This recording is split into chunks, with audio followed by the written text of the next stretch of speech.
एक ऐसी रिपोर्ट हम आपको दिखाने वाले हैं जिस रिपोर्ट के बाद आप समझेंगे कि शायद कोरोना काल में जिस वक्त देश के सामने इतनी बड़ी चुनौती थी, उस वक्त सरकार से कई सवाल पूछे जा रहे थे और यह पूछा जा रहा था कि सरकार वैक्सीन को लेकर क्या कर रही है, क्यों नहीं विदेश से वैक्सीन ले रही है, और सरकार उस वक्त खामोश थी। सबने सरकार की नीति पर सवाल उठाया। विपक्ष सड़कों पर था, ऐसा नहीं था, लेकिन विपक्ष कम से कम सड़कों पर आकर कैमरे के सामने यह जरूर कह रहा था कि भाई भारत सरकार को वैक्सीन खरीदनी चाहिए। लेकिन क्यों नहीं खरीदा, आज ये जानिए। कोरोना संक्रमण काल में भारत ये कोशिश कर रहा था कि वैक्सीन बनाने वाली विदेशी कंपनियां भी भारत में वैक्सीन बनाए, जिससे भारत के लोगों को कोरोना वैक्सीन मिल सके। कोरोना संक्रमण की वजह से हालात ये थे कि देश का विपक्ष भारत सरकार को विदेशी कंपनियों से वैक्सीन की डील ना हो पाने पर कोस रहा था। कोरोना महामारी काल में लोगों को वैक्सीन मिलना जरूरी था, लेकिन वैक्सीन कितनी प्रभावी है और किन शर्तों के साथ मिल रही है, भारत सरकार इसकी जांच करती रही। एक किताब मेरे पास है, इसकी कुछ लाइनें आज मैं आपको बताऊंगा और एक तस्वीर जो मैं अभी आपको दिखाऊंगा, उसके बाद आप समझ पाएंगे कि इन सवालों का जवाब क्या हो सकता है। फाइजर और मॉडर्ना भी विदेशी वैक्सीन के तौर पर भारत से डील करना चाहती थी, लेकिन उनकी शर्तें ऐसी थी कि भारत सरकार ने फाइजर या मॉडर्ना से डील नहीं की। इस पर देश के विपक्ष ने भारत सरकार पर कई राजनीतिक हमले किए, लोगों की जान की कीमत ना समझने के आरोप भी लगाए। लेकिन आज हम ऐसे आरोप लगाने वालों को एक वीडियो दिखाना चाहते हैं।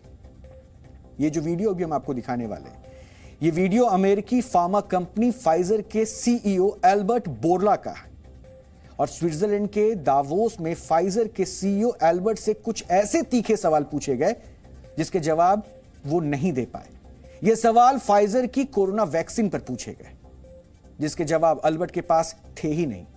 फाइजर कंपनी पर आरोप है कि उसने अपनी वैक्सीन को लेकर लोगों में झूठ फैलाया, लोगों से झूठ बोला। आरोप यह भी है कि उसने कोरोना वैक्सीन का वायरस के संक्रमण पर 100% प्रभावी होने का दावा किया, जिसकी सच्चाई इससे उलट है। हम आपको सबसे पहले दावोस में फाइजर के सीईओ से पूछे गए तीखे सवालों और उन सवालों से दुख रही उनकी असहजता दिखाना चाहते हैं। देखिए इसे। Mr. Bourla, can I ask you, when did you know that the vaccines didn't stop transmission? How long did you know that without saying it publicly? Thank you very much. I'm sorry. Answer that question. I mean, we now know that the vaccines didn't stop transmission, but why did you keep it secret? You said it was 100% effective, then 90%, then 80%, then 70%. But we now know that the vaccines do not stop transmission. Why did you keep that secret? Have a nice day. I won't have a nice day until I know the answer. Why did you keep it a secret that your vaccine did not stop transmission? Is it time to apologise to the world, sir? To give refunds back to the countries that poured all their money into your vaccine that doesn't work, your ineffective vaccine? Yeah, you have a little bit around. Are you not ashamed of what you've done in the last couple of years? Do you have any apologies to the public, sir? Are you proud of it? You've made millions on the backs of people's entire livelihoods. How does that feel to walk the streets as a millionaire on the backs of the regular person at home in Australia, in England, in Canada? What do you think about on your yacht, sir? What do you think about on your private jet? Are you worried about product liability? Are you worried about myocarditis? What about the sudden deaths? What do you have to say about young men dropping dead of heart attacks every day? Why won't you answer these basic questions? No apologies, sir? Do you think you should be charged criminally for some of the criminal behaviour you've obviously been a part of? How much money have you personally made off the vaccine? How many boosters do you think it'll take for you to be happy enough with your earnings? Nothing? Who did you meet with here in secret? Will you disclose who you met with? Who did you pay commissions to? In the past, Pfizer has paid $2.3 billion in fines for deceptive marketing. Have you engaged in that same conduct again? Are you under investigation like you were before for your deceptive marketing, sir? If any other product in the world doesn't work as promised, you get a refund. Should you not refund to countries that laid out billions for your ineffective vaccine? Are you used to only sympathetic media, so you don't know how to answer any questions? Is that it? Shame on you, sir. Shame on you. ये video Pfizer के खिलाफ लोगों के गुस्से का प्रतीक है, क्योंकि उसके दावे आज खोखले साबित हुए। दरअसल 1 अप्रैल 2021 को फाइजर के सीईओ अल्बर्ट बोरला ने एक ट्वीट किया था, जिसमें यही दावा किया गया था कि उनकी वैक्सीन कोरोना का इलाज 100% यानी कोरोना के संक्रमण को रोकने में 100% प्रभावी है। यह दावा किया गया और फाइजर कंपनी की प्रेस रिलीज में भी कुछ ऐसा ही दावा किया गया था। इसी के बाद लोगों के दिमाग में यह बात बस गई कि फाइजर की वैक्सीन सबसे प्रभावी है। फाइजर के दावे पर भरोसा करके ही दुनिया भर के देशों ने फाइजर वैक्सीन को खरीदने की पहल शुरू कर दी। दिसंबर 2020 में उसके बाद ही यह वैक्सीन लोगों को लगाई जाने लगी।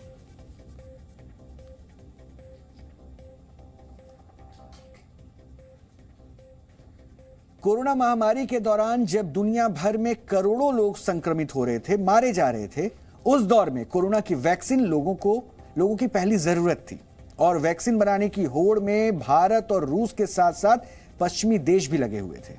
इस रेस में 2 अमेरिकी कंपनियां फाइजर और मॉडर्ना भी जुटी थी और कोरोना की पहली वैक्सीन रूस में बनाई गई, जिसका नाम है स्पुतनिक। लेकिन इसके बाद अमेरिकी कंपनी फाइजर और मॉडर्ना ने अपनी अपनी वैक्सीन बनाकर दुनिया भर में यह प्रचारित किया कि उनकी वैक्सीन ही बेस्ट है। फाइजर ने तो दुनिया के कई देशों के साथ डील साइन करनी भी शुरू कर दी और यह वो दौर था जब हर देश अपने लोगों के लिए वैक्सीन डोज की मांग कर रहा था। फाइजर का दावा था कि उसकी वैक्सीन सबसे ज्यादा प्रभावी है। दुनिया की जरूरत को फाइजर जैसी कंपनी ने कमाई का जरिया बना दिया। वो वैक्सीन देने के नाम पर देशों में नई नई शर्तें लागू करते गए और यह शर्त कंपनी और उस देश के सरकारों के बीच हुए गुप्त समझौते का हिस्सा थी, जिसको हर हाल में निभाया जाना था। आपने कभी गौर किया कि भारत में कोरोना वैक्सीन के विकल्पों में स्पुतनिक, कोविशील्ड, कोवैक्सिन जैसी वैक्सीन है, लेकिन फाइजर वैक्सीन नहीं है। इसकी सबसे बड़ी वजह यह है कि भारत उन देशों में शामिल था जो फाइजर जैसी कंपनियों की शर्तों के आगे बिल्कुल भी नहीं झुका। मॉडर्ना और फाइजर भारत को एक बड़े वैक्सीन बाजार के तौर पर देख रही थी और इन दोनों अमेरिकी कंपनियों को लगता था कि भारत विदेशी वैक्सीन के बगैर अपने देश की 136 करोड़ से ज्यादा आबादी को वैक्सीन नहीं लगा पाएगा। नवंबर 2021 में भारत में कोरोना वायरस की दूसरी लहर पीक पर थी, जिस वक्त भारत में हर रोज तकरीबन 1 लाख केस आ रहे थे। उस दौरान फाइजर और मॉडर्ना जैसी कंपनियां वैक्सीन के नाम पर भारत सरकार से मोलभाव कर रही थी। भारत के सामने इन विदेशी वैक्सीन निर्माता कंपनियों ने ऐसी शर्तें रखी जिन्हें मानना आसान नहीं था और भारत ने मुश्किल वक्त में भी कड़ा फैसला लिया। वो मनमानी शर्तों के आगे नहीं झुका। यह फैसला लेते वक्त भारत को बहुत मुश्किलें आई, लेकिन इसके बाद जल्द ही भारत ने न केवल खुद अपनी वैक्सीन बनाई बल्कि कई देशों को वैक्सीन फ्री में बांटी भी। मीडिया में जो खबरें आई उसके मुताबिक फाइजर जैसी कंपनियां अनोखी शर्तें लगा रही थी। भारत सरकार चाहती थी कि विदेशी वैक्सीन कंपनियां भारत में ही वैक्सीन का निर्माण करें, लेकिन फाइजर और मॉडर्ना को यह मंजूर नहीं था। वो केवल वैक्सीन देना चाहती थी। फाइजर ने शर्त रखी कि सॉवरेन इम्यूनिटी वेवर मिले। इसका मतलब यह है कि फाइजर चाहती थी कि किसी भी हालत में उसकी कंपनी पर भारतीय कानून के तहत कोई केस ना चले। फाइजर को डर था कि अगर किसी व्यक्ति को वैक्सीन की वजह से साइड इफेक्ट हुआ तो उसके खिलाफ केस दर्ज हो सकता है। इसी तरह की शर्त मॉडर्ना ने भी लगाई।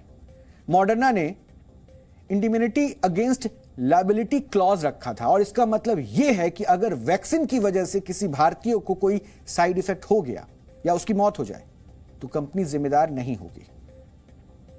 सोचिए, इन शर्तों के साथ भारत में ये विदेशी कंपनियां वैक्सीन देना चाहती थी और भारत सरकार उस वक्त नहीं मान रही थी और इसके कई हिस्से इस किताब में जिक्र भी किए गए हैं, जिसके बारे में आपको बताऊंगा। सबसे पहले ये सुनिए। उनकी कुछ कंडीशंस ऐसी थी जिनको मानना संभव नहीं था। चाहे वो इंडेमिनिटी की हो, और उससे भी ज़्यादा जो सॉवरेन इम्यूनिटी वेवर है कि कभी झगड़ा होगा तो हमारे जो सॉवरेन एसेट्स हैं वो भी इनकी डिस्पोजल पे हो जाएंगे या हक जमाएंगे, ये इस तरह से एक्सेप्टेबल नहीं था। तो ये काम राय यही बनी कि इस कंडीशंस को हम नहीं मानेंगे, और हम नेगोशिएट करते गए कि इसको हटाइए हटाइए हटाइए। जब उसके साथ साथ अपनी मैन्युफैक्चरिंग को पुश किया गया, अपनी मैन्युफैक्चरिंग को आगे लेके गए, बढ़ता गया, तो फिर ज़रूरत ही नहीं महसूस हुई। तो उस विंडो से कंक्लूजन तक नहीं पहुंचा क्योंकि हमें वो कंडीशंस एक्सेप्टेबल नहीं थी। फाइजर और मॉडर्ना ने तो कई देशों के साथ कुछ ऐसी डील साइन की थी जो आपको औपनिवेशिक दौर की याद दिलाएगा।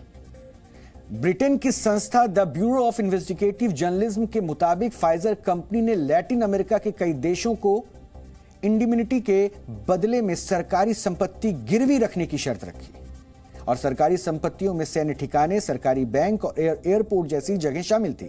शर्त यह थी कि अगर किसी देश के व्यक्ति में वैक्सीन का साइड इफेक्ट हुआ तो कंपनी उसकी जिम्मेदार नहीं होगी। अगर इस मामले में उस देश के कानून के तहत केस हुआ तो उसका खर्च या जुर्माना उस देश की सरकार को भरना होगा। फाइजर पर यह आरोप थे कि उसने महामारी के दौरान शुरुआत में अपनी वैक्सीन केवल अमीर देशों को बेची थी। ऐसे देश जो वैक्सीन की कीमत नहीं चुका सकते थे, उन्हें वैक्सीन देने से कंपनी ने सीधे मना कर दिया था।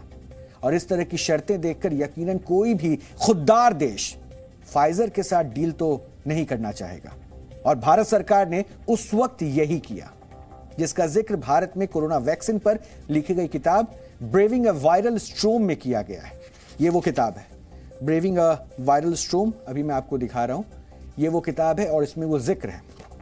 इसके आप पेज नंबर 248 को देखेंगे, वहां पे थर्ड पैरा है। इसमें मेंशन किया गया है कि these quantities were too small to make any difference to India's real requirements. Also, these vaccines would come to so late in the year that their administration would not really make any significant additional impact to the controlling this virus.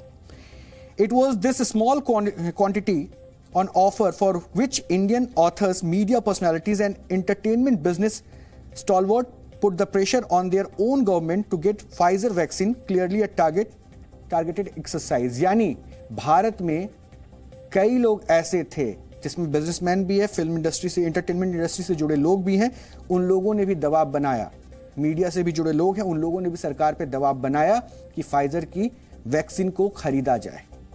इस किताब में इस बात का जिक्र है। इसके अलावा हेल्थ मिनिस्टर का भी जिक्र है कि मंडाविया से भी मुलाकात करने की कोशिश की गई। इस किताब में पेज नंबर 249 के आखिरी लाइन में हेल्थ मिनिस्टर का नाम लिखा गया है, और उसके साथ उनकी मीटिंग का जिक्र यहां पे करने की कोशिश की गई, जिसमें बताया गया कि पर्टिकुलर विजिट को चेयर भी नहीं दिया गया। लेकिन ये तमाम बातें इस किताब में जो लिखी गई हैं, खासतौर पर जो लिखी गई हैं कि फाइजर वैक्सीन को भारत लाने की कोशिश की जा रही थी, ये लगातार कोशिश की जा रही थी। इसके मुताबिक कई बड़े सेलिब्रिटी, कुछ डिजाइनर, पत्रकार और लेखकों ने सरकार पर दबाव बनाया। फाइजर पर आरोप यह भी लगे कि उसने अपने वैक्सीन के लिए कई देशों में लॉबिंग भी की थी। मुमकिन है कि फाइजर वैक्सीन को भारत लाने के लिए जो लोग सरकार पर दबाव बना रहे थे वो फाइजर की लॉबिंग का ही हिस्सा रहे हों। और इस किताब में यह भी लिखा गया है, जिस किताब को मैंने अभी आपको दिखाया, इस किताब में यह भी लिखा गया है कि फाइजर के प्रतिनिधि स्वास्थ्य मंत्री मनसुख मांडविया से भी मिले थे, लेकिन बात नहीं बन पाई क्योंकि फाइजर इतनी कम वैक्सीन दे रहा था जो भारत की जरूरतों के हिसाब से बहुत ज्यादा कम थी। अंतर्राष्ट्रीय कंपनियां जो वैक्सीन की बात कर रही थी, वो वैक्सीन की बात तो कर रही थी, लेकिन उनके पास वैक्सीन देने के लिए हमारे पास वैक्सीन थी नहीं। वो 6 और 8 महीने बाद वैक्सीन देने की बात कर रही थी। और जैसा कि हमने देखा कि हमारे पास वैक्सीन की मात्रा इतनी प्रचुर मात्रा में उपलब्ध रही कि हमने बाद में बाकी लोगों के साथ भी वैक्सीन को शेयर किया है। तो उस समय जो भी दबाव था वो वैक्सीन उस समय उपलब्ध ही नहीं थी, और उसके अलावा कुछ ऐसे उनके साथ कंडीशंस लगी हुई थी जो भारत को अमान्य थी और किसी भी सार्वभौमिक देश के लिए वो अवमान्य थी, वो वाली मान्यता नहीं थी उनके लिए। तो इस वजह से जो एक फॉलो किया गया हमने, अगर भारत जैसे देश जहाँ पर हमें 100 करोड़ वैक्सीन 100 करोड़ व्यक्ति हैं और उनको 200 करोड़ डोजेस चाहिए, और कोई आकर कहे कि मैं एक 50 लाख या 1 करोड़ डोजेस दूं, उसका कोई विशेष लाभ नहीं होने वाला होता। तो कुल मिलाकर के ये निर्णय एक दूरगामी सोच के हिसाब से भी और हमारी उस समय की जो स्थिति थी और जो अंतर्राष्ट्रीय परिप्रेक्ष्य था, उन सबको लेकर के मेरे को लगता है नीतिगत बहुत अच्छा निर्णय लिया गया था। अक्टूबर 2021 में यूरोपीय यूनियन की संसद में फाइजर ने खुद पर उठे सवालों के जवाब दिए थे। उसमें फाइजर के प्रतिनिधि ने कबूल किया था कि दिसंबर 2020 में जब फाइजर वैक्सीन मार्केट में आई, उस समय कंपनी के पास यह डेटा नहीं था कि उनकी वैक्सीन कोरोना संक्रमण पर कितनी कारगर है। इस बातचीत में यह कंपनी ने भी कहा था कि उन्होंने साइंस की स्पीड से काम किया है और एक तरह से बिना पूरी स्टडी किए वैक्सीन रोल आउट कर दी। इसका एक वीडियो हम आपको दिखाना चाहते हैं। Regarding the question around, did we know about stopping immunisation before it's entered the market? No. We had to really move at the speed of science to really understand what is taking place in the market. And from that point of view, we had to do everything at risk. जबकि इससे कुछ महीने पहले ही company ने अपने एक press release में यह बात मानी थी कि उनकी वैक्सीन कोरोना संक्रमण पर 100% प्रभावी है। यही बात कंपनी के सीईओ ने अपने ट्वीट में भी लिखा था। ब्रिटिश मेडिकल जर्नल की नवंबर 2021 की एक रिपोर्ट के मुताबिक फाइजर ने अपने वैक्सीन ट्रायल्स की रिपोर्ट में फेरबदल किया। ट्रायल्स के दौरान वैक्सीन के साइड इफेक्ट से संबंधित डेटा को ठीक से स्टडी नहीं किया गया। फाइजर के सीईओ ने मीडिया को दिए अपने एक इंटरव्यू में यह बात भी कबूली थी कि कंपनी ऐसा मानकर चल रही है कि लोगों को हर साल फाइजर की वैक्सीन लगवानी ही होगी, यानी कंपनी कोरोना वायरस को सोने के अंडे देने वाली मुर्गी समझ रही है। फाइजर पर वॉर प्रॉफिटिंग का आरोप भी लग गया और इसका मतलब यह है कि युद्ध जैसी स्थिति में मुनाफाखोरी करना। और कोरोना महामारी काल की एक ऐसी स्थिति थी जिसमें एक वायरस मानवता के खिलाफ युद्ध लड़ रहा था। ऐसी स्थिति में फाइजर जैसी कंपनी ने वैक्सीन के माध्यम से केवल कमाई के बारे में ही सोचा। वर्ष 2020 में फाइजर कंपनी ने 3,37,000 करोड़ रुपए कमाए थे और यह साल वो था जिसमें कोरोना वायरस तेजी से पूरी दुनिया में फैल रहा था। इसके अगले वर्ष यानी वर्ष 2021 में फाइजर ने 6,57,000 करोड़ रुपए कमाए थे, जिसमें 2,91,000 करोड़ रुपए कंपनी ने केवल कोरोना वैक्सीन से कमाए। इसी तरह वर्ष 2022 में फाइजर की अनुमानित कमाई 8,26,000 करोड़ रुपए है। देखा जाए तो कोरोना संक्रमण फैलने से लेकर अब तक फाइजर कंपनी ने कोरोना वैक्सीन से 5,50,000 करोड़ रुपए कमाए हैं। अब आप सोचेंगे कि कोरोना वैक्सीन पर फार्मा कंपनी ने अगर पैसे कमाए तो इसमें गलत क्या है? तो आपकी जानकारी के लिए बता दें कि फाइजर वैक्सीन की एक डोज की लागत करीब 100 रुपए है। और अब आप खुद सोचिए कि 100 रुपए की में बनने वाली वैक्सीन को फाइजर ने अमेरिकी सरकार को ही 1,600 रुपए में बेची, करीब 1,600 रुपए में। और खुले बाजार में लोगों को फाइजर की वैक्सीन करीब 10,500 रुपए प्रति डोज बेची जा रही है। यानी खुले बाजार में फाइजर कंपनी कोरोना वैक्सीन को करीब 130 गुना ज्यादा कीमत पर बेच रही है। इसे ही हम बार बार कह रहे हैं कि यह सीधे तौर पर लोगों को धोखा देने की कोशिश हो रही है। यानी फाइजर ने अपने मुनाफे के लिए ही महामारी काल में खूब पैसा कमाया। कंपनी जानती थी कि कोरोना महामारी से बचने के लिए लोग वैक्सीन लगवाएंगे और वैक्सीन खरीदने के लिए लोग अपनी सारी जमा पूंजी लगा देंगे। फाइजर ने लोगों की इस मजबूरी का फायदा उठाया। अकेले फाइजर के सीईओ ने पिछले 2 सालों में करीब 405 करोड़ रुपए कमा लिए और फाइजर ये जानती थी कि उसकी वैक्सीन कारगर हो ना हो, लेकिन मार्केटिंग ऐसी होगी कि लोग वैक्सीन हाथों हाथ खरीदें।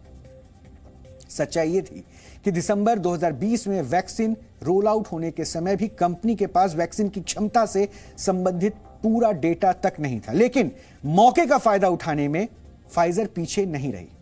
यही वजह है कि अब फाइजर और उसके सीईओ अल्बर्ट बोरला पर दुनिया भर में सवाल उठाए जा रहे हैं।